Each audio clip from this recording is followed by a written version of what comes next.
Station of Future Radio. I'm your host, Brother Michael Imhotep. It is Tuesday, February 23rd, 2021, and we are live. Hope everybody's doing well today. Just got finished teaching a fantastic class dealing with ancient Kemet, the Moors, and the Maafa, understanding the transatlantic slave trade, what they didn't teach you in school. Our guest speaker tonight was Dr. David Imhotep, author of the book, The First Americans Were Africans, Documented Evidence. The First Americans Were Africans, Documented Evidence Revisited, his new book that'll be out by the end of March 2021. And he also has another book coming out in a couple of weeks, Ali and Me, about his time working with Muhammad Ali as Muhammad Ali's nutritionist for Ali's last 6 fights. So, you know, he was my guest on the show, on my show here Sunday night, and he was our guest speaker in class tonight. So you can, if you missed the class, you can still go back and watch. You can still register for the online course. It's an 8-week, 16-hour online course that I teach ancient Kemet, the Moors, and the Maafa, understanding the transatlantic slave trade, what they didn't teach you in school. We deal with thousands of years of history. We deal with ancient Egypt, ancient Kemet. We deal with the ancient Africa. We deal with the Africans known as the Moors, who go into Europe and take the teachings from ancient Kemet, ancient Egypt into Europe, and this brings Europe out of the Dark Ages. And we deal with what leads up to the transatlantic slave trade taking place. Okay, so you can still register for the online course. As soon as you register, you'll be able to watch the class from tonight and also last week's class. Our guest last week was cultural anthropologist Sister Nubia Wartford, and we dealt with the origins of ancient Kush, and we dealt with the African queens of antiquity. Okay, so it's on sale $80, regularly $130. Regularly $130, on sale $80. You can watch from around the world. Ancient Kemet, the Moors, and the Maafa, understanding the transatlantic slave trade, what they didn't teach you in school. Okay, so we have a lot to talk about. Tiger Woods was in a very bad crash today, and we know he's out of surgery now. The latest reports, he's out of surgery now. He suffered multiple injuries to his legs that required surgery.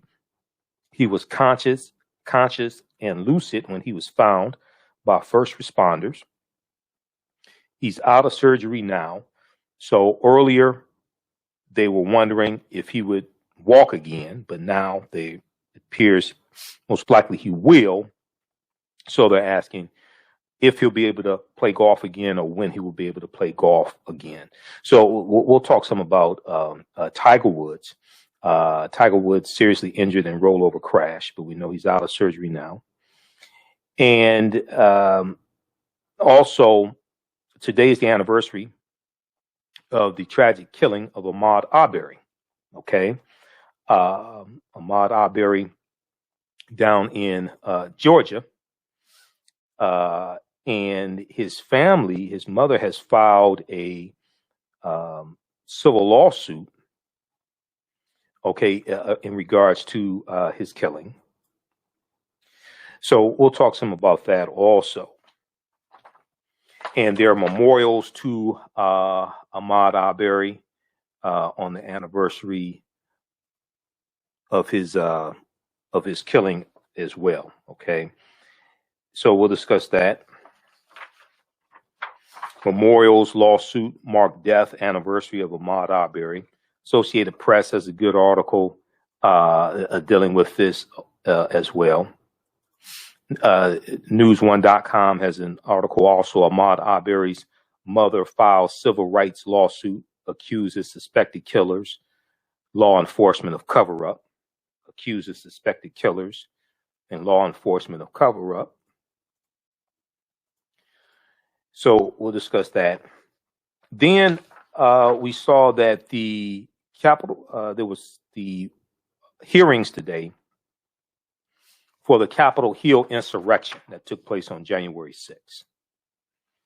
And one of the interesting things in the hearings today is some of the people who incited the insurrection were senators who were able to ask questions. Like Senator Ron Johnson, Wisconsin, and Senator Josh Hawley they helped incite the insurrection. They were propagating the lie of the stolen election and all this nonsense. Okay, and they were in Ron Johnson of Wisconsin, the same senator who blocked the Juneteenth bill to make Juneteenth a federal holiday in the Senate. He blocked that bill. Ron Johnson was pushing more nonsensical conspiracy theories right there in the Senate hearing. This is an example of why people like this have to be voted out of office. So we'll talk about that as well. The U.S. Capitol, the Capitol insurrection hearing that took place. And Capitol Police leaders say they did not see critical warning before Capitol attack. Capitol Police leaders say they did not see critical warning before Capitol attack. Now, there's an article from NBC.com because they're saying the information that was coming from the FBI, the Capitol Police are saying they did not see that. And FBI accused of intel failure before Capitol riot. Okay, so we'll discuss all of that. Now, we know February 21st was the anniversary of the assassination of Malcolm X. We talked about the new evidence, the deathbed confession of former New York Police Department Detective Ray Wood, who infiltrated Malcolm's organization. And there was an excerpt of the Ballot or the Bullet that I was going to talk about, but did not get a chance to talk about. So we'll discuss that today. And it ties into Malcolm. You know, he was talking about wearing a turban. And he said, he said you could wear a turban, change your name to an African name, adopt a African dialect, and he said you'll be able to go anywhere you want to in the country. And he said Africans don't need a civil rights bill. He said you're the only one who needs a civil rights bill. We'll discuss that some, because did you know there was a time in this country when some African Americans wore turbans and adopted a foreign dialect to circumvent the Jim Crow laws of this country? All right, now on the African History Network show, we focus on educating, empowering, and inspiring people of African descent throughout the diaspora and around the world, because right now it's corrects wrong behavior. What you do for yourself, what you do to yourself, and what you allow other people to do to you and get away with is based upon what you think about yourself. What you think about yourself is based upon what you have been taught about yourself.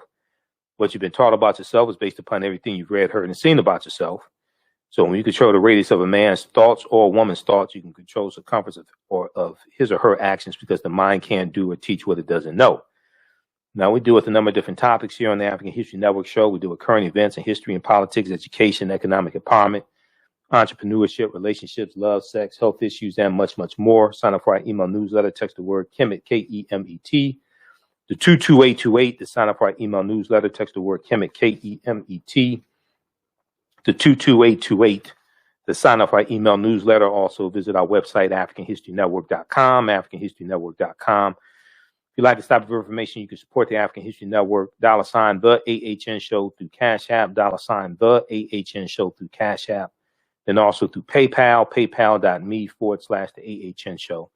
We're going to post the links here. If you do it through Cash App, make sure you punch in $ the AHN Show, SHOW, through Cash App. And this helps us to keep broadcasting 6 nights a week and keep doing the research.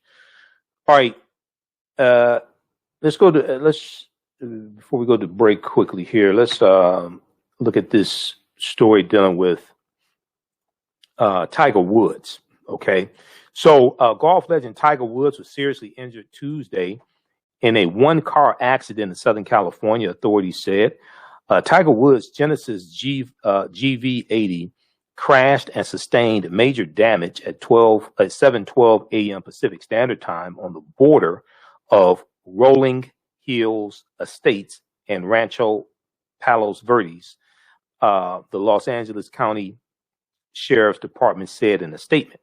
Now, Tiger Woods was conscious and in stable condition when he was removed from the car. Los Angeles County Fire Chief Darrell Osby said Tuesday at a news conference. Deputies did not see any signs of impairment when they arrived at the scene. Los Angeles County Sheriff Alex Villanueva said at the same news conference. We'll continue this on the other side of the break. Listen to the African History Network show right here on 910 AM Superstation of Future Radio. I'm Michael Imhotep. We'll be back in a few minutes. Hi, I'm Joel Wilson, President and CEO of JCW Computer Consulting, LLC, a technology implementation firm with over 20 years of satisfying customers. We offer a full spectrum of industry top-tier branded services.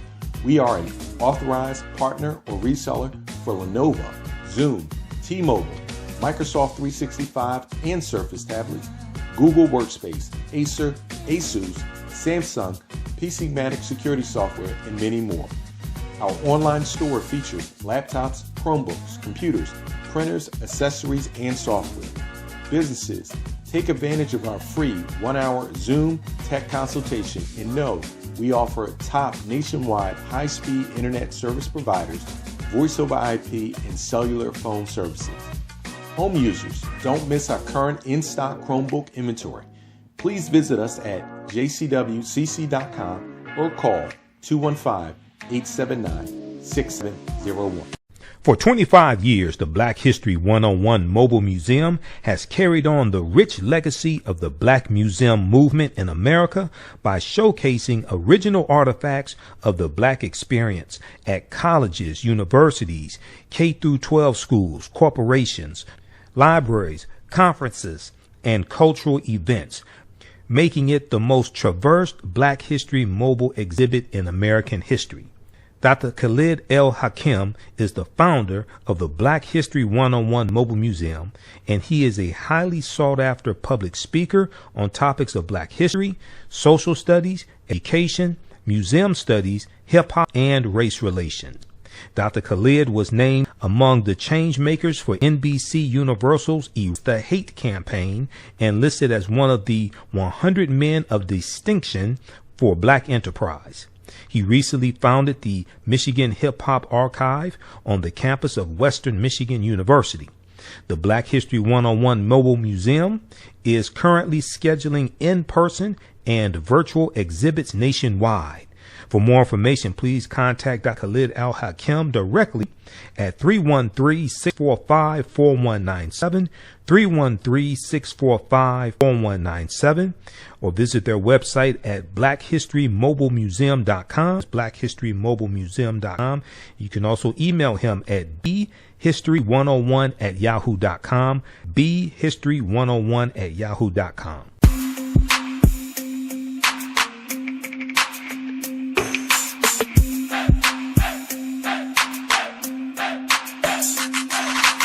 Are you getting ready for fall or winter? We have the solution for all seasonal clothing needs. Kemeticwear.com is the go-to online source for Kemetic African fashion and lifestyle products with a contemporary twist.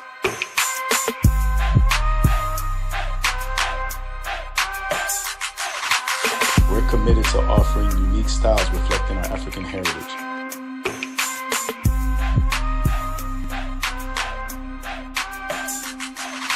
Kemeticwear.com is inspired by KemeticScribes.com to influence our people in learning and showing pride. Please visit our website at Kemeticwear.com.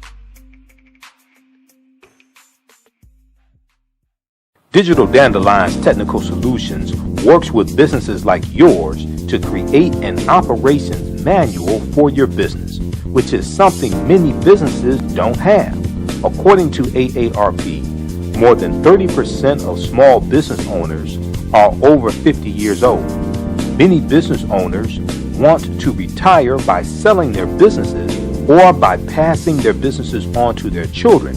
However, according to Forbes Investment Advisors, many retiring owners' attempts to sell their businesses for retirement fail. You cannot sell your business without a business manual.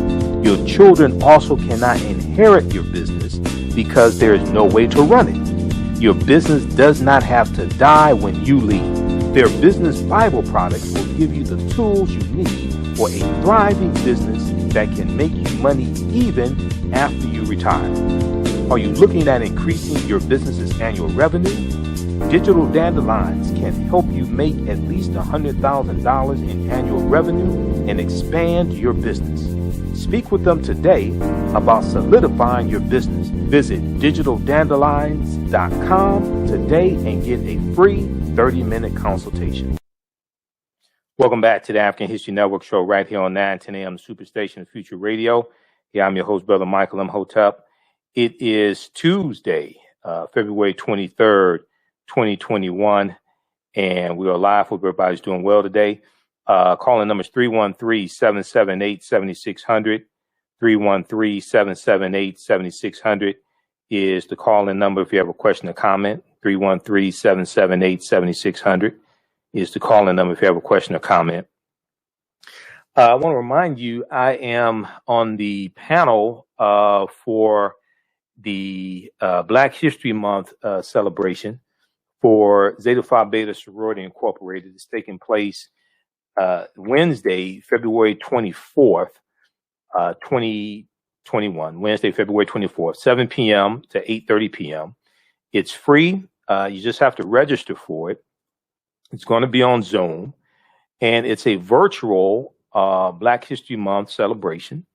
Okay, so if you go to our website, AfricanHistoryNetwork.com, we have it there, and you scroll down the page, you will see the information for the radio show, information for my online course, and then below that has the flyer for the virtual Let's Celebrate Black History, the virtual Black History Month celebration. This is organized by the Lambda Rho Zeta chapter of Zeta Phi Beta Sorority Incorporated, the Pontiac chapter. Wednesday, February 24th, 2021, 7 p.m. to 8:30 p.m. Eastern Standard Time. So it's going to be on Zoom. It's free. When you go to my website, AfricanHistoryNetwork.com, you see the information. Click right here for register here. And it takes you to the next page. You just register first, last name, and email address. And then that's it. Okay. So we'll they have performances. They have a really good program. I was invited to be on the panel by Sister Marnice Chris Jackson of Zeta Phi Beta Sorority Incorporated. My favorite Zeta in the whole wide world, Sister Marnice. So tune in on Wednesday, and we may talk about it on Wednesday's show. But I'm on the panel. You see me on the flyer. You see me with a suit on. So check that out also. All right. Okay, let's go back to the story about Tiger Woods. All right. And, I think we're all happy that, we're all happy that Tiger's going to pull through on this. Hopefully he makes a full recovery. Definitely. Hopefully he makes a full recovery. We know he's had a number of different operations. He's had problems with his back. He just recently had a back operation, and he has a battered body from golf. Operations on his knees, all different types of things like that. But if we look at this article, and we're going to go to the clip from MSNBC also, Shakita, here in just a minute here. We'll go to the clip from MSNBC.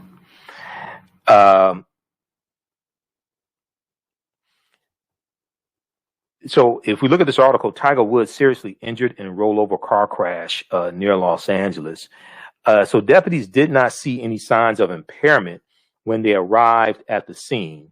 Los Angeles County Sheriff Alex Villanueva said at the same news conference. The cause of the crash is under investigation, but Villanueva said that accidents were not uncommon in the area because of the downhill slopes and curves on the road. Tiger Woods crashed while heading north on Hawthorne Boulevard at Black Horse Road. Thankfully, the interior was more or less intact, which gave him the cushion to survive, Villanueva said. Otherwise, it would have been a fatal crash. Thankfully, the interior was more or less intact, which gave him the cushion to survive.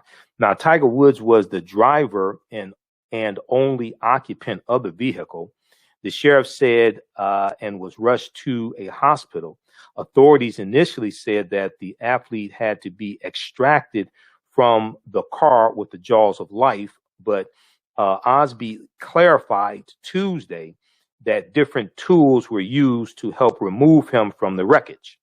Tiger Woods had serious injuries to both legs when he was taken to Harbor UCLA Medical Center. His agent, Mark Steinberg, told NBC News on Tuesday afternoon that Tiger Woods required surgery for multiple leg injuries. Deputy Carlos Gonzalez, one of the first responders to the scene, told reporters that Tiger Woods could not stand on his own, but was lucid and able to hold a conversation. The deputy added that Tiger Woods was wearing his seatbelt. He was wearing his seatbelt, which is good. Probably saved his life. Quote, I will say that it's very fortunate that Mr. Woods was able to come out of this alive because this is an accident-prone stretch of road, Gonzalez said. We've seen a number of accidents on this stretch of road, roadway. Images of the crash scene show the sports utility vehicle on its side with the front end almost totally smashed apart. Now, Tiger Woods also crashed his car just a few days after Thanksgiving in 2009 in Florida. The accident inadvertently revealed a bitter marital dispute with his then wife, etc. Tiger Woods has not played in a tournament this year and is recovering from back surgery from December 2020, his fifth such operation, his fifth back surgery. The 45-year-old, who is based in Jupiter, Florida, was in Southern California this weekend for the Genesis Invitational, which benefits his foundation. An HBO documentary last month chronicled Tiger Woods' meteoric rise and public shame in 2009 and 2010. Okay, so check out the rest of this article from NBCnews.com. Tiger Woods seriously injured in rollover car near Los Angeles. So we know he underwent surgery. He's doing better now. There's also a good article from CNN.com as well. Tiger Woods has serious leg injuries after a high-speed crash. And let me see here. Okay. I want to go to this clip here from MSNBC just to give some background information on what happened, and it was some early reporting here. So let's go to this. Let's go to this clip here. I think this is clip one. Tiger Woods seriously injured in. Let me see. Hold on. Which clip is that? Just a second.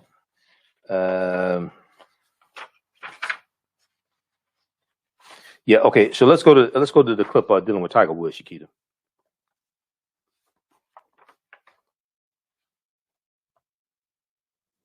Good day, everyone. We're coming on the air with breaking news. It has to do with golf superstar Tiger Woods, who has been injured in a serious car accident in Palos Verdes, California, just outside Los Angeles. Woods has been hospitalized, reportedly with multiple leg injuries, and is undergoing surgery. It's not yet clear how seriously he's been injured, but we do know the SUV he was driving, he was the sole occupant, went off the road and rolled over shortly after 7 this morning, California time, leaving it seriously damaged and forcing first responders to use the Jaws of Life power tool to extricate him from the wreck. Gotti Schwartz is in Los Angeles and has more reporting on this. Gotti, what do we know? Hey, good evening, Lester. Yeah, looking at that video from the helicopters above, you get a sense of just how violent this crash was. We know that Tiger Woods was the only person inside this SUV, and the Jaws of Life were used. And when you look at that crash, you can see why. It appears as though the entire engine of the front of that SUV has been almost sheared off. Now, we're getting a little bit of a sense as to what might have happened from some of the debris that's nearby. It appears as though this happened on Hawthorne Boulevard in Palos Verdes. we're getting a little bit of a better picture from some of that debris field. It appears as though he was traveling northbound, crossed southbound, crashed into some sign that was sitting in the median and ended up quite a ways away, facing the opposite direction up on that embankment, with all of the airbags appear to have been deployed. And again, the entire engine from that car or from that SUV is missing. Now, we know he was here in California for a 2-day television shoot after hosting the PGA Tour Genesis Invitational over the weekend. Part of that included giving some well-known celebrities like Dwayne Wade and David Spade golf lessons yesterday. All of that was happening at the Rolling Hills golf course. Again, this crash happened at about 7 o'clock in the morning. It's unclear if he was headed to the Rolling Hills golf course or possibly headed away from the Rolling Hills golf course. But at this point, we know that he's got extensive injuries to both his legs, according to his agent, and is undergoing emergency surgery at Harborview Hospital. So that's the latest we have on his condition. But just taking a look at the damage on that vehicle, again, you can imagine what kind of injuries he must have had with his legs near that cavity where the engine was, and all those airbags deployed, the jaws of life being used to pull him out of the vehicle once emergency responders first got there. Yeah, remarkable. The front end of that vehicle just obliterated. All right, Gotti Schwartz, thank you. Also standing by for us is Mike Tirico of NBC Sports. Mike, there's no bigger name in golf than Tiger Woods. You may or may not know the game, but you certainly know who he is. We all do, Lester, without question. Tiger's been a part of the sports conversation really for 3 decades. He came out way back as a youth on the old Mike Douglas TV show. His dad always wanted him to be a golfer, and he was out there with Bob Hope hitting golf balls at a very young age. And Tiger's been on the stage. He's been in the headlines for his play. He's been in the headlines for things that have gone wrong off the golf course. He has been involved in multiple surgeries. He had just a couple of months ago had his 5th procedure on his back. His back and neck and knee injuries have really shorted what was on the pace to be the greatest career in the sport. Some may say it still is. He's won 82 times, as much as anyone, tied with Sam Snead for the all-time record. 15 major championships. Jack Nicklaus has won 18. But Lester, it's the crossover. It's the fact that no matter golf fan or not, you know who Tiger Woods is. You recognize him, not just here in the States and around the world. It has everybody buzzing here today. A towering figure in sports indeed. All right, Mike Tirico, thanks again. 45-year-old Tiger Woods, one of the greatest golfers and certainly one of the best-known sports figures of all time, in surgery right now at this hour with multiple leg injuries following a serious solo car accident this morning in California. We'll have full details coming up on NBC Nightly News. For now, I'm Lester Holt, NBC News, New York. Good day, everyone. Okay, so that was from NBC News. Now, we know that the initial report regarding the jaws of life was amended, as was corrected, as we stated in later reporting from NBC News. The jaws of life were not used. They actually used, let's see, we'll look at what was actually used. Authorities initially said that the Tiger Woods had to be extracted from the car with the jaws of life, but it was clarified later Tuesday at the press conference that different tools were used to help remove him from the wreckage. Okay, so we hope he makes a full recovery. Check out the reporting from NBCnews.com. Tiger Woods seriously injured in rollover car crash near Los Angeles. Okay, let's go to this next story here. Ahmaud Arbery. So today's the anniversary of the killing of Ahmaud Arbery.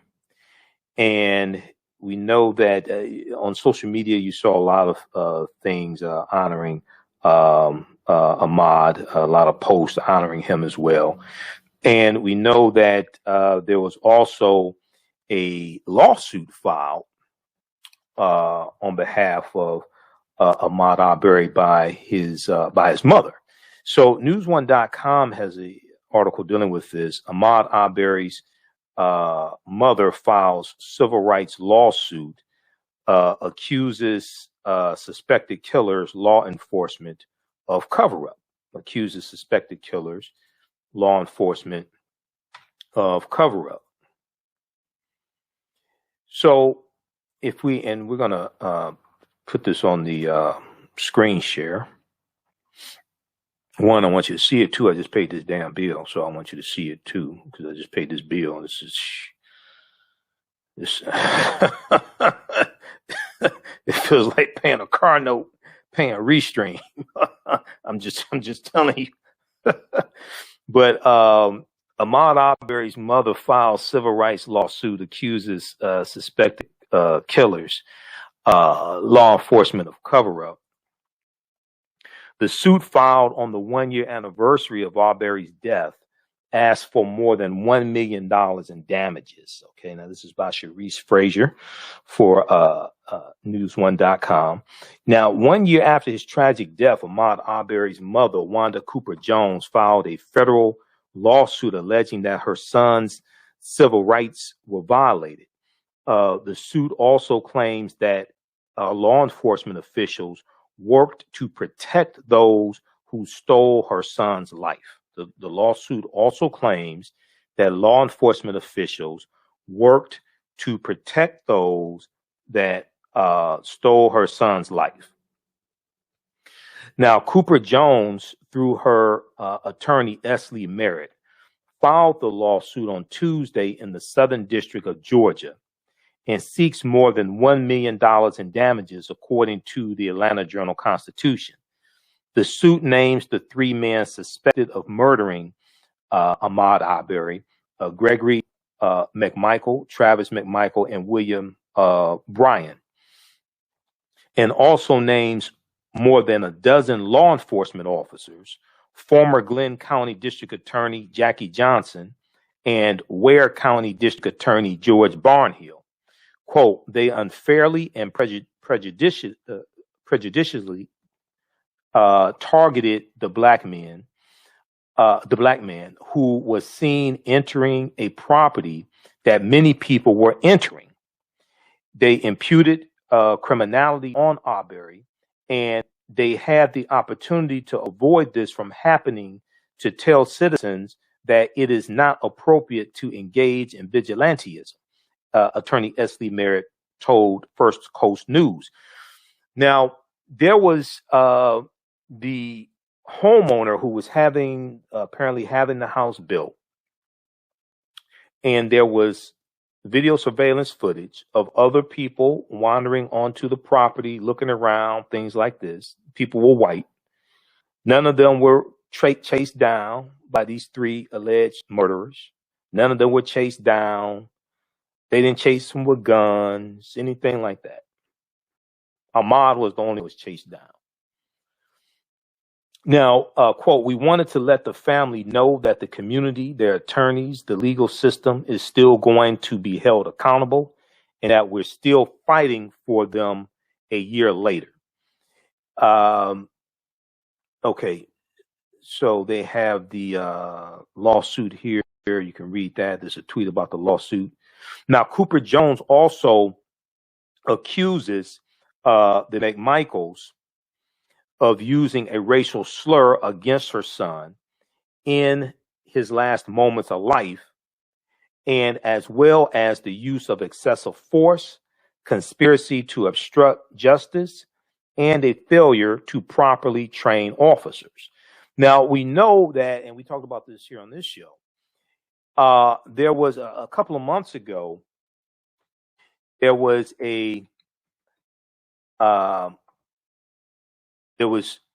body cam footage that came out that was released that showed that William Roddy Bryant had more involvement in chasing Ahmaud Arbery than he was saying later on. What he told the officers was that on the scene was that he tried to box Ahmaud in. He was chasing him and tried to box him in. But that's not what he told when later, when the whole story blew up and he was sitting on the couch next to his wife, and there was a press conference, and he's saying he had nothing to do with it. He was just a bystander. That's not what he said then at the press conference. Okay. So more and more information is coming out and is showing more culpability. More and more information is coming out and is showing more culpability. There was a story from CBS this morning. I'm going to send you this clip here.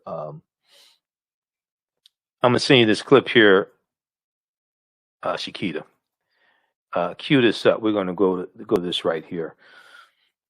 It's amazing what people say. Well, it's amazing how people forget the body cam is running, or maybe he didn't know it was being recorded. But thank God for body cam footage. Okay, thank God for body cam footage. So I'm going to send you this clip. We're going to go to this. This is from CBS this morning.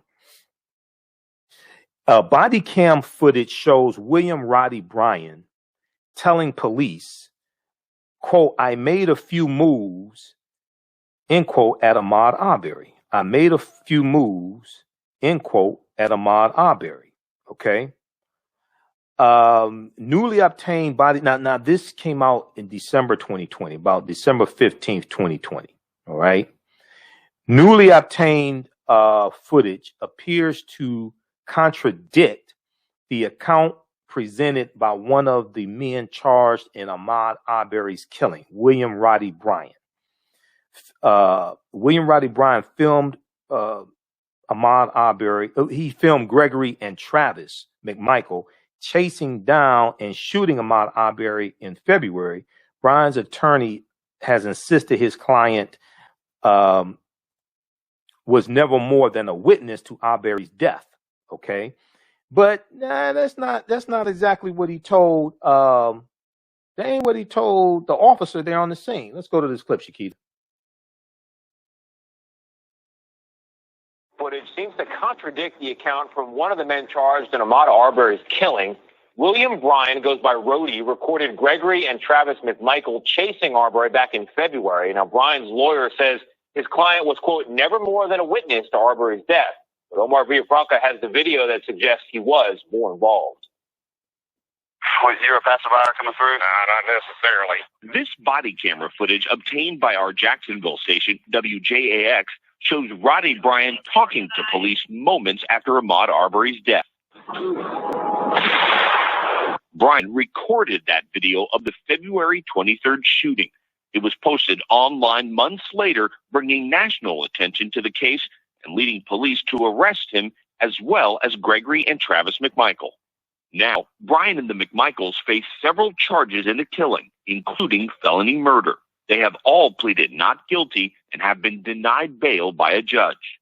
I truthfully need to be cleared of this because I had nothing to do with it. Before his arrest, Bryan said his reputation was being smeared. But in the body cam footage, he told police this. I pulled out of my driveway, was going to try to block him. He was going all around it, and I made a few moves at him, and he didn't stop. We think he's an active participant. I spoke to Cobb County Prosecutor Jesse Evans for 48 hours. He said there's evidence to suggest that Bryan hit Arbery with his truck while trying to box him in. This is how Bryan's attorney, Kevin Goff, responded. He's never been more than a witness to this shooting. There's dents on the truck. There is no evidence that Mr. Bryan did anything improper with his vehicle. In a statement responding to the new video, Arbery's mother, Wanda Cooper Jones, said in part, "This man stood feet away from where my son lay shot to death and seems to brag about his part. He and all involved must be held accountable to the fullest extent of the law." For CBS This Morning, I'm Omar Villafranca. Now, we reached out to Bryan's lawyer for a response to that body cam video. He's the lawyer who said there had been no evidence of Bryan's involvement, but he did not respond at this time. We also contacted the Georgia Bureau of Investigation, which is handling the Arbery case. A spokesperson there did not deny the authenticity of the footage, but told us that the GBI is not sure how WJX got it. And the spokesperson also stressed that the agency did not release the video itself because the case, as you know, is currently being litigated.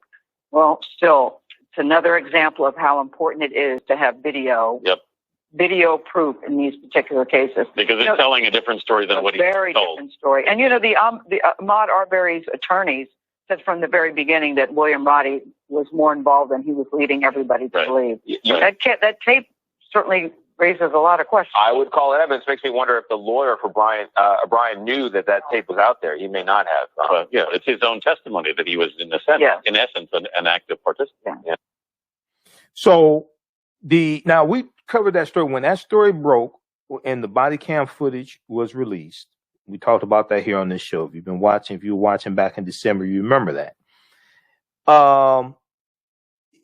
And the body cam footage of moments after the police arrived on the scene, that contradicts what William Roddy Bryant was saying sitting next to his wife on the couch when he held a press conference, and the whole story blew up, and he's trying to distance himself away from it. Okay, that contradicts all that. So once again, we have this $1 million lawsuit filed by his mother, and News1.com has a story dealing with this. Now, there's also one from the Associated Press as well. The one from the Associated Press is Memorial's lawsuit marked death anniversary of Ahmaud Arbery. Okay, Memorial's lawsuit marked death anniversary of Ahmaud Arbery. So check out that one as well. Check out that one from the Associated Press, and we'll post the link here for that one. Okay, I want to go quickly to this next story here, dealing with the U.S. dealing with the Capitol hearings, dealing with the Capitol riots that took place January 6th. The hearings took place today. So Capitol police leaders say they did not see critical warning before Capitol attack.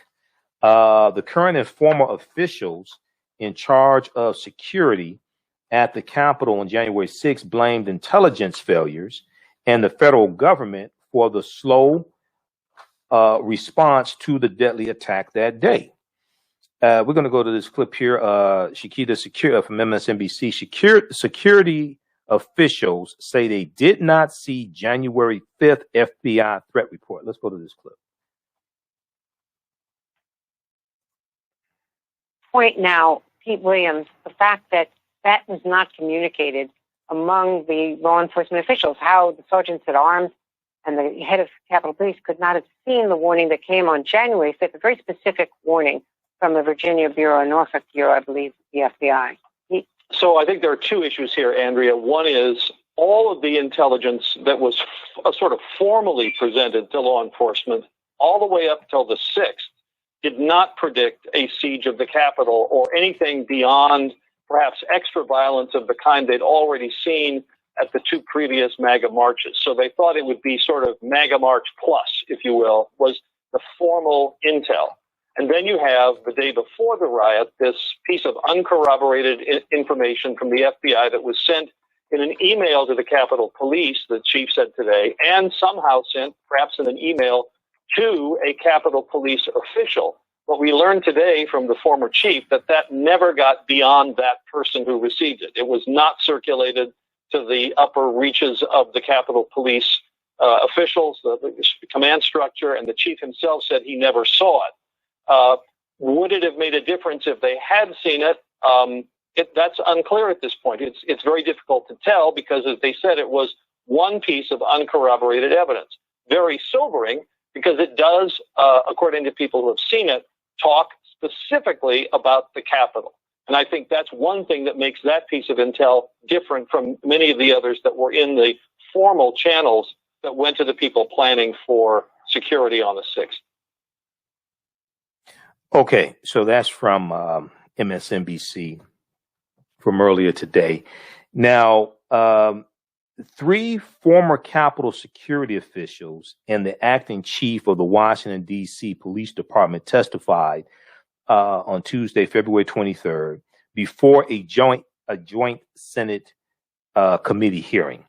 Former Capitol Police Chief Stephen Sund said that an FBI report warning that far-right extremists planned to travel to Washington, D.C.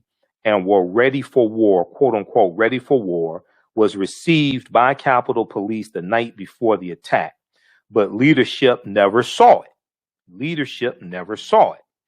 Now, former Capitol Police Chief Stephen Sund said the Joint Terrorism Task Force received the report and forwarded to an official at the Intelligence Division over at U.S. Capitol Police Headquarters.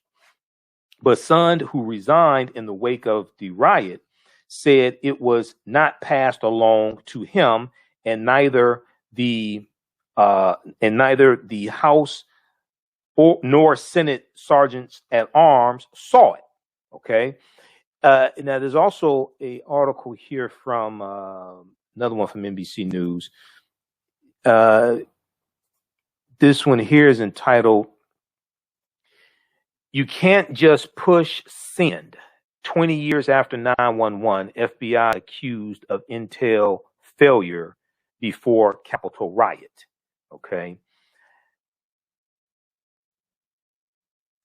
Yeah, we'll come to this one here in just a second. We only have a couple minutes left here on 9:10 a.m. But Sund, who resigned in the wake of the riot, said it was not passed along to him, and neither the House nor Senate sergeant at arms saw this report from the FBI. Former Capitol Police Chief Stephen Sund also said intelligence reports compiled by the Capitol Police, FBI, Secret Service, Department of Homeland Security, and the DC Police showed, quote, the level of probability of acts of civil disobedience / arrests on January 6th ranged from remote to improbable. Okay. He said the reports compiled by the Capitol Police, FBI, Secret Service, Department of Homeland Security, and the DC Police showed the level of probability of acts of civil disobedience / arrest on January 6th ranged from remote to improbable. Sund and acting DC Police Chief Robert Conti also testified about the hours-long delay in deploying the National Guard to the Capitol to quell the riot. A top Pentagon official, Lieutenant General Walter Piatt, P-I-A-T-T, said on a conference call that afternoon, he was concerned about the quote-unquote optics of having armed troops at the Capitol. Sund testified. This is what former Capitol Police Chief Steve Sund said. He said, quote, "I was surprised at the reluctance to immediately send the National Guard to the Capitol grounds." Robert Conti, DC Police Chief Robert Conti said, acting DC Police Chief Robert Conti added. Conti went on to say that he was, quote unquote, stunned by the lack of urgency. Stunned by the lack of urgency. Okay, so we are up against a hard break here. Those watching on Facebook and YouTube, keep watching. We're going to keep broadcasting for a few more minutes. Some of these other topics we'll deal with tomorrow night. It's been a long day. This is my third broadcast today. I just did a 2-hour class. You can still register for our online course, Ancient Kemet, the Moors, and the Maafa, Understanding the Transatlantic Slave Trade, what they didn't teach you in school. We'll post a link here. It's also at AfricanHistoryNetwork.com, AfricanHistoryNetwork.com. As soon as you register, you can start watching the broadcast. You can watch the class I just did with Dr. David Imhotep, author of the book, The First Americans Were Africans, Documented Evidence. All we do the classes live. They're all recorded. You can go back and watch them over and over again. Watch them around the world. All right. Remember, we focus on educating, empowering, inspiring people of African descent throughout the diaspora and around the world. Right now, it's correct wrong behavior. It's not over till we win. Wakanda forever. Stay tuned for Pastor Greg Davis. We'll talk to you tomorrow night. Peace. All right, stand by. Okay. All right, let's continue. How's everybody doing? And yeah, you can go to our website, AfricanHistoryNetwork.com, and register for the online class. We have it there. Also, we have a recommended reading list of books at our website as well. Because somebody in the class tonight, they were asking for a list of books. So when you go to our website, right on the home page, and I'm redesigning the website also, because when I designed this like 10 years ago, 11 years, 7, 8, 9 years ago, certain features weren't available now. Certain features weren't available then. But if you go to book list, has a recommended reading list of books I put together. It's about 70 books here. Okay, so you can check that out at book list, suggested readings. You don't have to buy these books to follow along in the class, anything like that. When you scroll down, information about the online course, click here, register here. Okay, it takes you right here and click on enroll. Let's say enroll, click there to enroll in the online course. Now, okay. And then also we have the Michael Imhotep Black History Month 15 DVD bundle pack as well. Okay, right below the information dealing with the panel discussion I'm on Wednesday, February 24th. So this 15 DVD bundle pack right here for Black History Month. 15 of my lectures. We also have it on digital download. It's on sale $100. But I have lectures dealing with 3 lectures dealing with the film Black Panther. We have them dealing with the origins and history of African American History Month, Black History Month.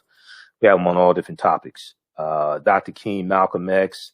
It's a double lecture I did with Dr. David Imhotep, dealing with the first Americans where Africans documented evidence. The origins of Christmas, great African women in history, the mothers of civilization. So that's all there. Okay. We have those shipping out this week. So that'll keep you busy. For what's a lot of research in those. We'll post a link here for that. All right, let's continue. I want to go to this next story here. And let's see, make sure I got all the information dealing with the Capitol rise. I watched some of the hearing today. What was interesting was some of the people who were inciting the riots. Senator Ron Johnson and Senator Josh Hawley, they were there asking questions like everything was all right. Like they ain't have any involvement in any of this. You know, that's just the height of hypocrisy. They were just acting like they ain't have. I mean, dude, you help incite this stuff. Okay, and Senator Ron Johnson was there pushing lies. We'll probably talk about this some more on tomorrow's show. But Senator Ron Johnson was just spouting lies and conspiracy theories right there in the Senate hearing. Okay.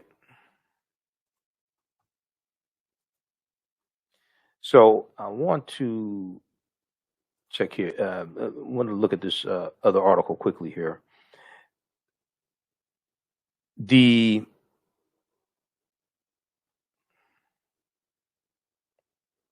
Nearly 2 decades after the failure to share intelligence helped prevent the FBI from foiling the 9/11 attacks, the Bureau is now accused of not making sure local police agencies fully appreciated the threats brewing among militia groups and white supremacists in the days before the assault on the United States Capitol.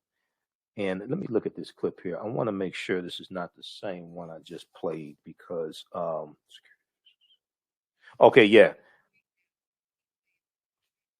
Okay. Yeah, this is the clip. This is the same clip I just played. Okay. I just want to make sure. This is from the hearing. We'll go to this clip here. This is like former Capitol Police Chief Stephen Sund. We're going to go to this clip here from the hearing in just a second. Okay, we'll let that queue up. Just bear with me for a minute here.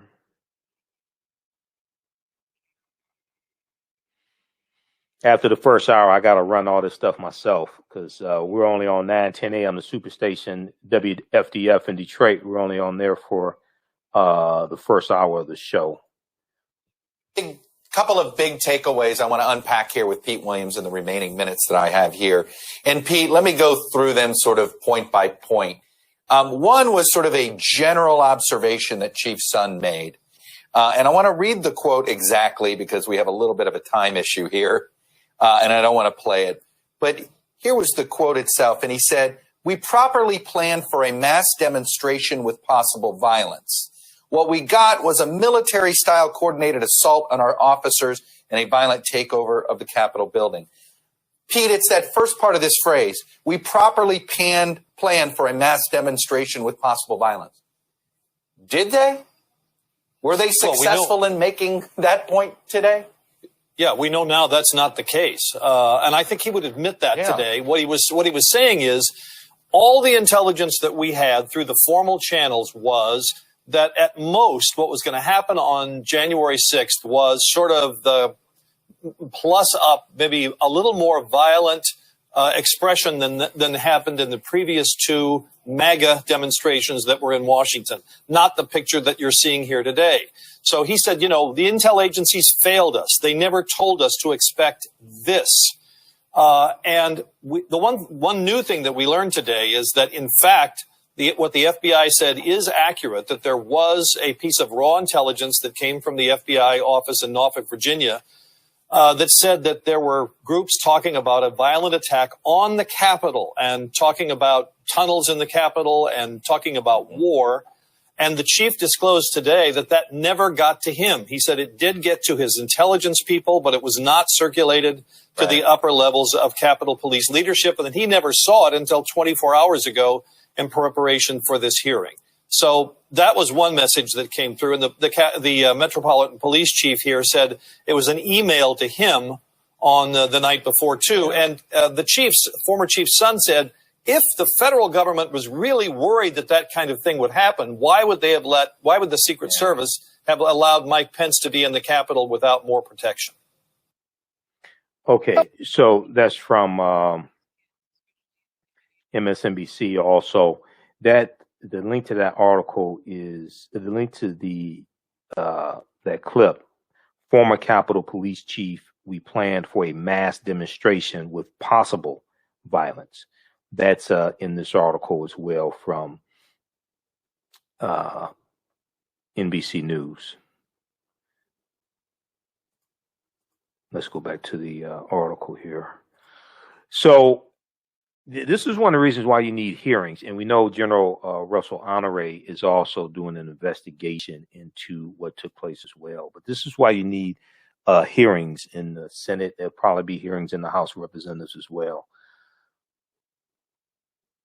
An FBI intelligence report describing plans for violence at the Capitol was sent via email to lower-level officials the night before the January 6th riot and was never read by Capitol Police or Washington, D.C. leaders, according to testimony at Tuesday's Senate hearing. Senators called that an intelligence breakdown by the Capitol Police and the FBI. You can't just push send and hope it gets to the right person, says Senator Amy Klobuchar, the Minnesota Democrat who chairs the Committee on Rules and Administration. The intelligence failure that left the Capitol and Washington, D.C. police forces unprepared for the mob that invaded the U.S. Capitol goes well beyond a single unread email from an FBI field office, current and former American officials and experts say. Okay, goes well beyond a single unread email, an FBI field office, current and from an FBI field office, current and former American officials and experts say. At issue, they say, is a hesitancy by the FBI and other agencies born out of legitimate free speech concerns to collect and disseminate intelligence based on the social media postings of domestic political actors. Quote, this should be a wake-up call for everyone that we have a major problem on our hands because the intelligence was there, said Frank Figliuzzi, the former head of the FBI's counterintelligence division and a current NBC News analyst. quote, the whole system is broken in terms of what they can and can't look at, end quote. Okay. So read the rest of this article here. You can't just push send. 20 years after 9/11, FBI accused of intel failure before Capitol riot. All right. And lastly, we're going to get to this last story here. And some of this other stuff we'll talk about tomorrow. We'll do with birthdays tomorrow. We're out of time here. And it's been a long day. This is my third broadcast today.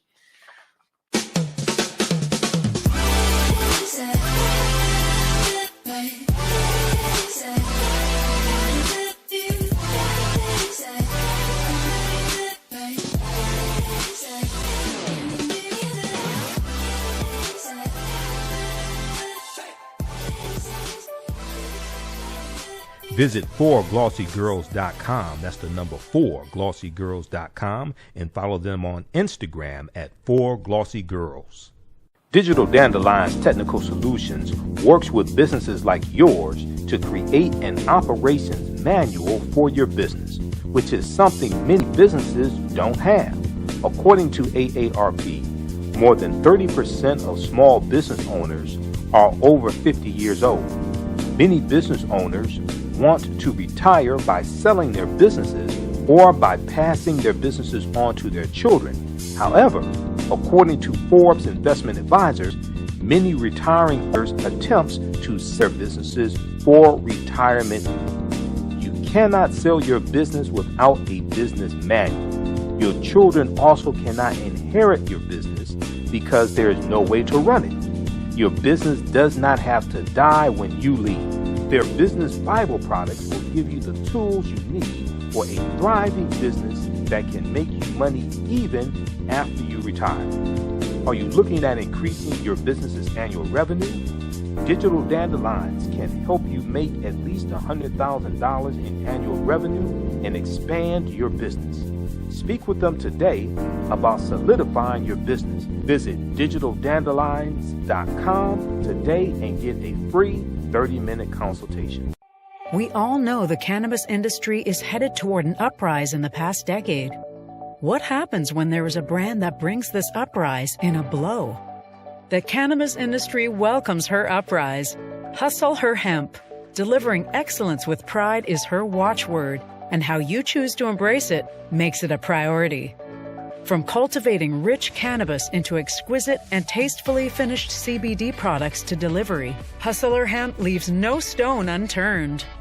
Hustle Her Hemp's mission is to empower women of color by building business and creating legacies, uniting beauty, health, and business. We are a pure definition of how we want the CBD industry to become in the future. While we are redefining innovation, we bring the same energy to improving the quality of life. Hustle Her Hemp is the new uprise.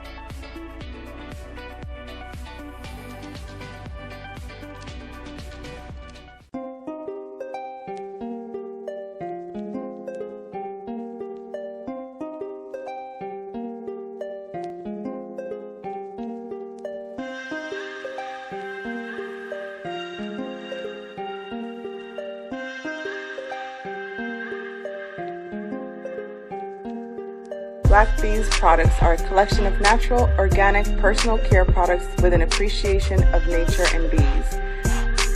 Our philosophy is without bees, we have nothing. We are honoring our Nile Valley ancestors who understood the importance of bees. Black Bees created a high-quality, natural, organic personal care line that would be affordable to everyone. We hope you try and enjoy our Black Bees products line and come back and visit us at blackbeesproducts.com. I talked about, on our Sunday show, it was Sunday, February 21st, the anniversary of the assassination of Malcolm X, 56th anniversary of the assassination of Malcolm X. So I did a post on Facebook dealing with Malcolm X, and it was an excerpt of the Ballot or the Bullet. Okay. And you can read the Ballot of the Bullet at blackpast.org, blackpast.org. Okay. Now, this version of the Ballot of the Bullet is from April 3rd, 1964. This is when he gave it in Cleveland, Ohio. Okay. And that was at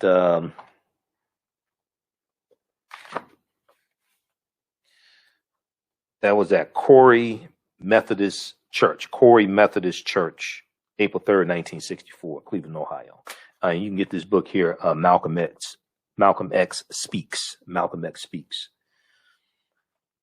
So if we look,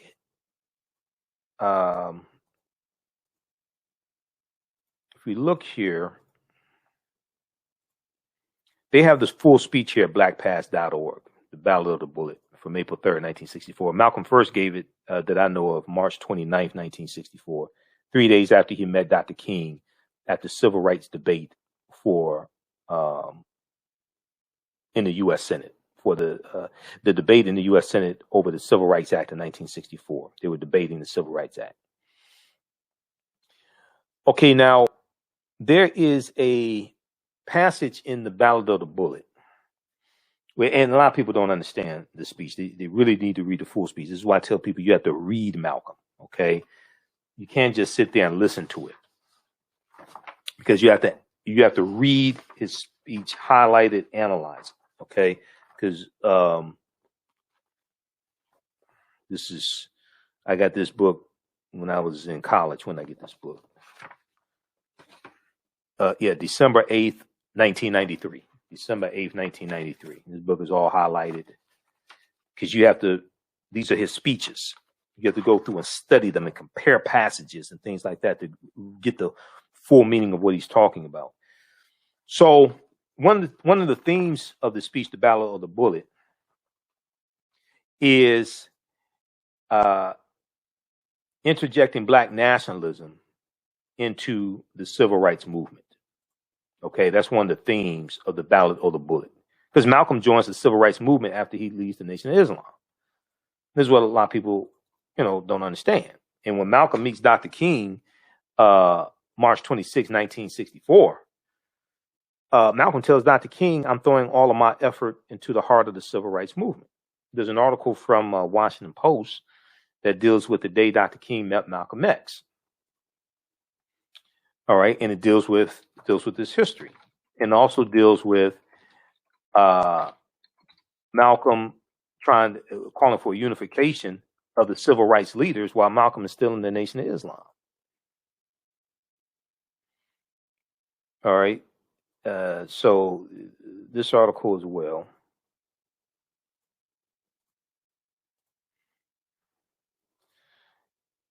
This is from the Washington Post. I've done whole presentations dealing with this and the whole history around it. It's from January 14th, 2018. Martin Luther King met Malcolm X just once. The photo still haunts us with what was lost. Okay. So this is before Malcolm goes to Mecca. This is later in the same month that he officially separates from the Nation of Islam. And it says here,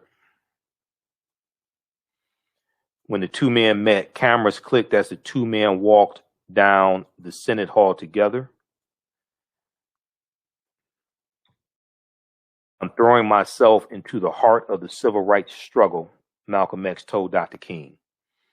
King would later say, quote, "He is very articulate, but I totally disagree with many of his political and philosophical views, at least insofar as I understand where he now stands."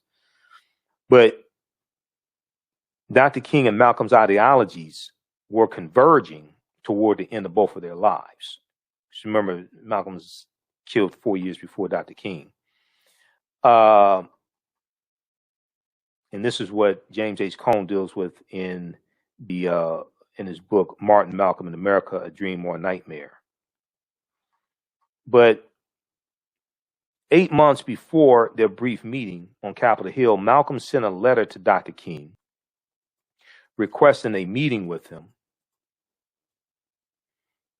Malcolm sends a letter to Dr. King requesting a meeting. The letter was dated July 31st, 1963. The return address was Muhammad's Mosque, number 7, 113 Lenox Avenue, New York, 26, New York. Malcolm X opened the letter with the greeting, "Dear Sir." Okay, you can read all this because we're short on time. But Malcolm is calling for a united front involving all Negro factions and elements and their leaders is absolutely necessary. Malcolm said the seriousness of this situation demands that immediate steps be taken to solve this crucial problem by those who have genuine concern before the racial powder keg explodes. Malcolm was calling for a unification of the civil rights leaders and their followers. He said, despite their tremendous ideological differences, he's talking about when John F. Kennedy met with Soviet Premier Nikita Khrushchev. Despite their tremendous ideological differences, it is a disgrace for Negro leaders not to be able to submerge our minor differences in order to seek a common solution to a common problem posed by a common enemy. Okay, so Malcolm was calling for a unification of the civil rights leaders and their followers while he was in the Nation of Islam. All right, he sent this letter July 31st, 1963. Malcolm X invited Dr. King to a rally that August in Harlem to analyze the race problem and solution. He invited the other civil rights leaders as well. He requested that if King could not attend, to send a representative, closing the letter with an endearment, "Your brother Malcolm." King declined the invitation and did not send a representative, according to the book Malcolm and the Cross, The Nation of Islam, Malcolm X and Christianity by Louis A. DeCaro Jr. We know on August 28th, 1963, at a march on Washington. Malcolm X did attend the March on Washington. Now, we do know that now, I'm not exactly sure if Dr. King got the, I don't know for certain he got it. He did not send a representative. He did not send a surrogate. Okay. Let me see something here.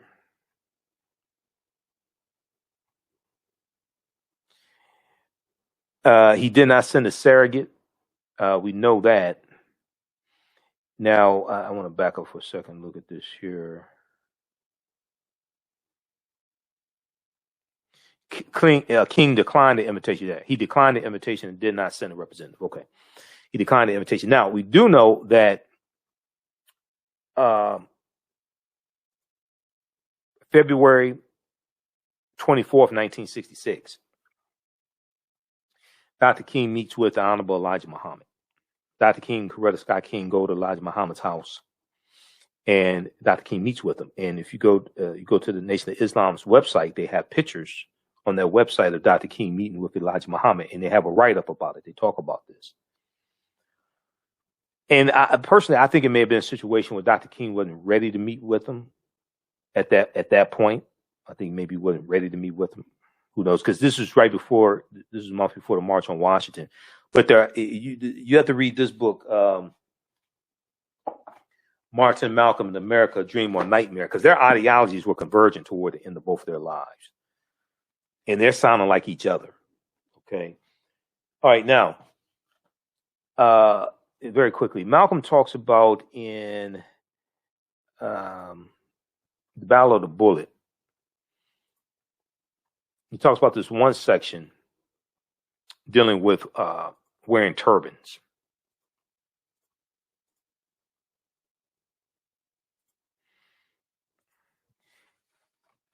And let's see, where do I have it here? He has this one section where he talks about wearing turbans and calling yourself African. And he says you would get farther if you called yourself an African as opposed to a Negro. All right. And let me pull this up here. Because he says Africans don't catch hell. And he also mentions that Africans don't need a Civil Rights Act. Okay. Let me see here.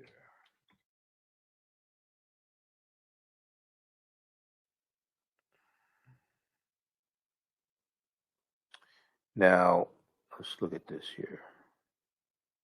He also uses the term African American in this speech as well. So contrary to popular belief, Reverend Jesse Jackson did not create the term African American. He helped popularize it.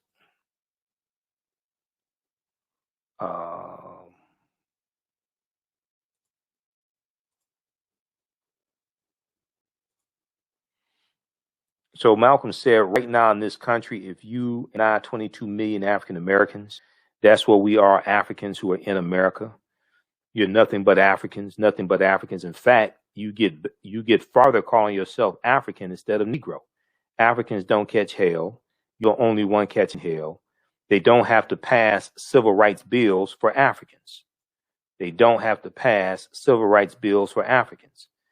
An African can go anywhere he wants right now. All you've got to do is tie your head up. That's right. Go anywhere you want. Just stop being a Negro. Change your name to, an African name. That'll show you how silly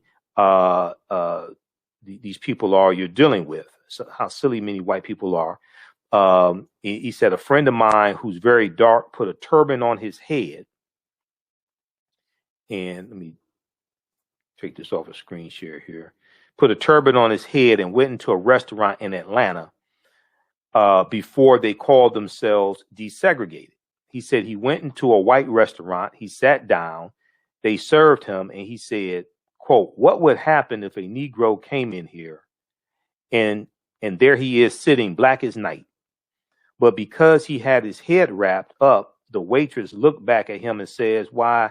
She said, why? There wouldn't be no N-word dare come in here.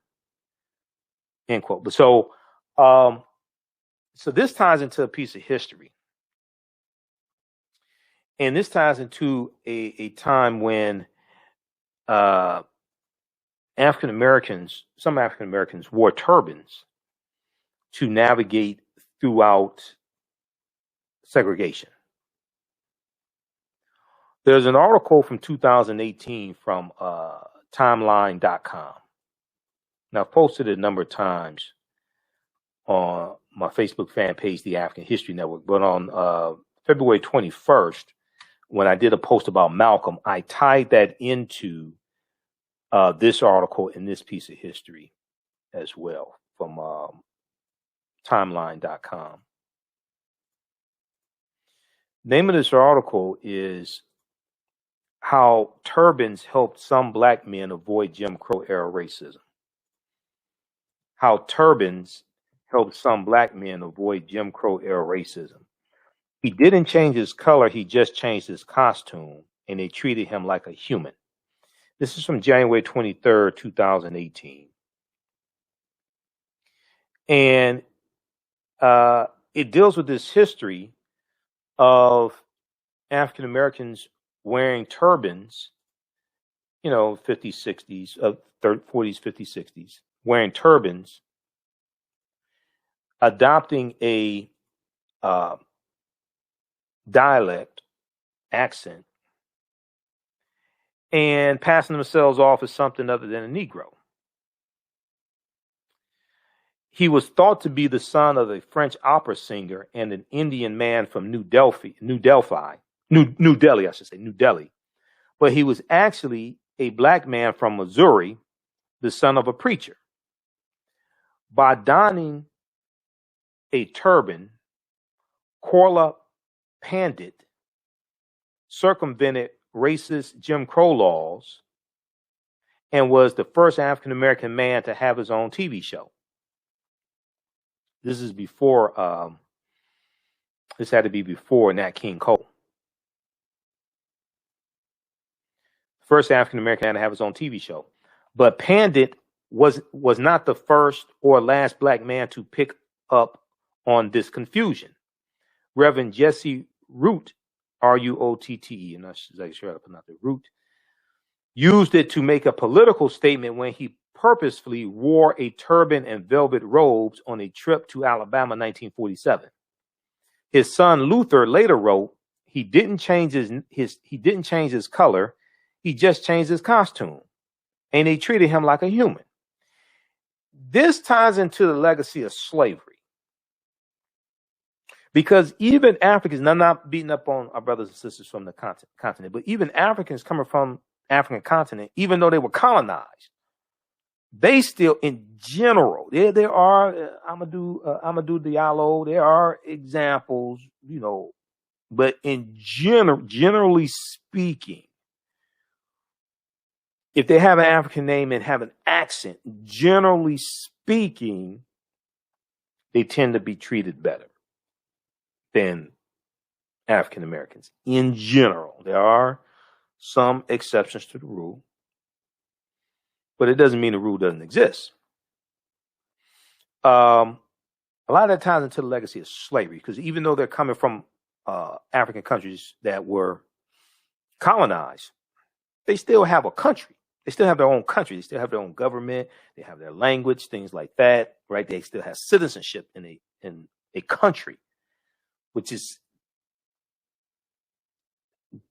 our situation is different because this was the land that we were enslaved in.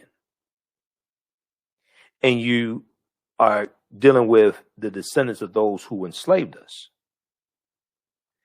So there is inherently a inferior and superior positioning or mindset because we're in the land where we were enslaved. I mean, there's still, just think about it, there's still trees that are still alive today, still standing, that our ancestors were hung from or tied to and beaten. There's still plantations and plantation houses, you know, that still stand today, that our ancestors were on and enslaved on. So read the rest of this article here from it's another passage. Read the rest of this article here from timeline.com. But this ties into part of history that a lot of people don't know about. Now, lastly, and we have to get out of here. If you read Hannibal B. Johnson's book on Black Wall Street, okay, Hannibal B. Johnson's book on Black Wall Street, he talks about a time when there was a situation where, and I'm not sure if I have this bookmark, but there was, I think he was an attorney. A gentleman was an attorney. And this is during segregation. And he's going to some type of meeting or banquet or something like that. And he has on a suit. He's an attorney. He has on a suit. He tries to go in. And he's denied entry because he's African American. So there was a woman who had she was wearing a brooch, and he takes the brooch and a cloth napkin, like a white cloth napkin, and he wraps it around his head like a turban and puts the brooch on. He comes back and walks back up to the entrance of the banquet or whatever it is. And the person that stopped him from coming in, because he was a Negro, just let him walk in. Because they thought he was a dignitary from a foreign country. Still same complexion, but they thought he was a dignitary from a foreign country. He wasn't a Negro. He could still just be dark. Because think about it. You got Indians from India, some Indians from India are darker than many African Americans, but they don't get treated like us. Even though many of them have African ancestry, because when you study the history of India, India was a colony of Ethiopia 9,000 years ago. This is why there's some similarity between Indian food and Indian culture and Ethiopian culture. India was a colony of Ethiopia.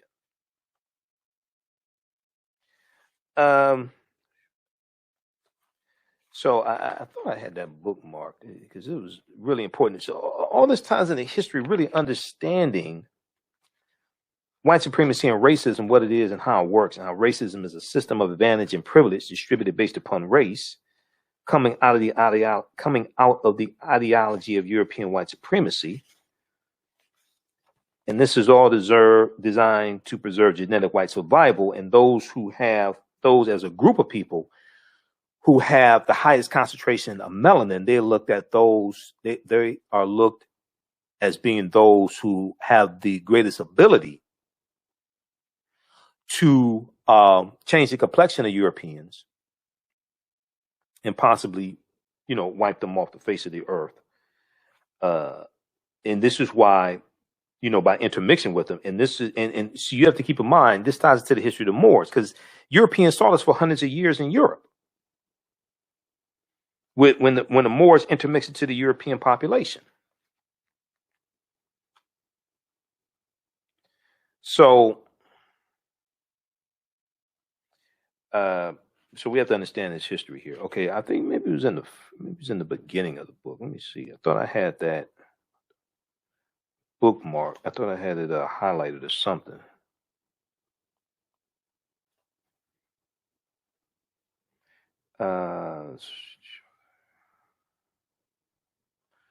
I have to find this. Maybe we'll talk about this on tomorrow's show. Let me see. Capital World. But I thought I had that bookmark. But I'll find it. But it's in this book. Black Wall Street from Riot to Renaissance in Tulsa's historic Greenwood District. Okay. If you like this type of information, you want to support the African History Network, we definitely need your support.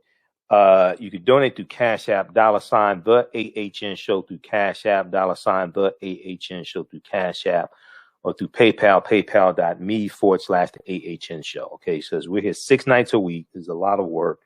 That helps us keep doing the research, stay on the air, keep broadcasting. Helps. This is a big time commitment as well, so that helps me to be able to keep doing this. Now, if you donate through PayPal, we'll talk also briefly because you can advertise with us as well. The African History Network. We broadcast these shows throughout the day. There's a great opportunity for African American business owners. Also visit workingwithjohnray.com, workingwithjohnray.com. I'm working on commercials. You see some new commercials in the broadcast. So I'm working on producing commercials now. If you already have a commercial, that helps out a lot. Here to tell you. There for Cash App, it is $TheAHNShow through Cash App. $TheAHNShow through Cash App. Okay. Be sure to type in $TheAHNShow through Cash App. Now, somebody set up a fake African History Network Cash App account.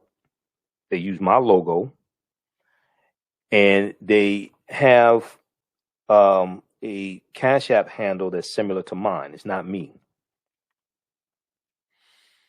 So if you donate it to the fake African History Network Cash App account, because theirs is $TheAHN, mine is $TheAHNShow. That's my actual handle, and it has my picture up, and it says Michael. If you donate it to this fake Cash App account, I don't know who the hell did this. Contact Cash App and tell them you want your money back and send it to us if you were trying to donate to the African History Network. Okay, I just found out about this last week, so I had to take some action on this. And then also you can donate through PayPal, paypal.me/TheAHNShow. We also have the information at our website, AfricanHistoryNetwork.com. You can still register for our online course, Ancient Kemet, the Moors, and the Maafa, Understanding the Transatlantic Slave Trade, what they didn't teach you in school. And if you want to advertise with the African History Network, email us at customerservice@AfricanHistoryNetwork.com, customerservice@AfricanHistoryNetwork.com. So you will get 200 commercials airing on our social media platforms, 200 commercials in 30 days. Our current promotion is buy 1 month, get 1 month free. Okay, buy 1 month, get 1 month free. We have to run it for a few more days. We have a few more spots available. Email us at customerservice@AfricanHistoryNetwork.com, and we broadcast these shows throughout the day. We reach people all across the country, around the world. And our shows are in audio podcast format as well, on 9 different audio podcast platforms, including iHeartRadio and iTunes and CastBox, things like that. So people, when they listen to the audio podcast of our shows, they'll hear your commercial as well. Okay, so email us at customerservice@AfricanHistoryNetwork.com, customerservice@AfricanHistoryNetwork.com. All right, look, we have to get out of here. Remember, at the African History Network, we focus on educating, empowering, and inspiring people of African descent throughout the diaspora and around the world. Because right knowledge corrects wrong behavior. It's not over till we win. Wakanda forever. And we'll talk to you tomorrow night. Peace. With blackbusinesstee.com, the messages are clear and meaningful. Keep your business in the black and out of the red. Mind your black business. Know your numbers and plan strategically. Black Business Boss, lead your industry. Support black business, encourage, patronize, and uplift one another. blackbusinesstee.com currently has products sold in Detroit, Atlanta, Chicago, and Los Angeles, with proceeds returned to the black community. They have a wide selection of hoodies, t-shirts, mugs, hats, sweatshirts that support black-owned businesses. Visit the website blackbusinesstee.com. That's blackbusinesstee.com. Soul Natural Beauty Products offers organic, plant-based skin and hair care products that will rejuvenate skin and naturally grow and thicken hair. Their whipped shea butter can heal or restore damaged skin cells to prevent hyperpigmentation and skin breakouts. All products are made with organic plant-based ingredients.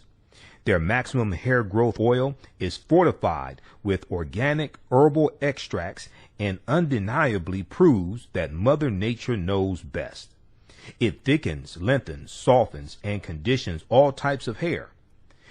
They even guarantee hair improvement within 90 days or a full refund. Their all-natural 24-hour deodorant leaves the body smelling fresh without sweating for up to 24 hours. It does not stain fabric, goes on smoothly, and has a refreshing lavender and frankincense aroma. It can be used by men, women, and even children. Place your order today at soulnaturalbeautyproducts.com. That's soulnaturalbeautyproducts.com, and follow them on Facebook at Soul Natural Beauty Products. Intuitive Design Clothing is an online accessory store that sells one-of-a-kind signature statement pieces for men and women. They also specialize in fashion consultations, closet organization, and decorating small spaces.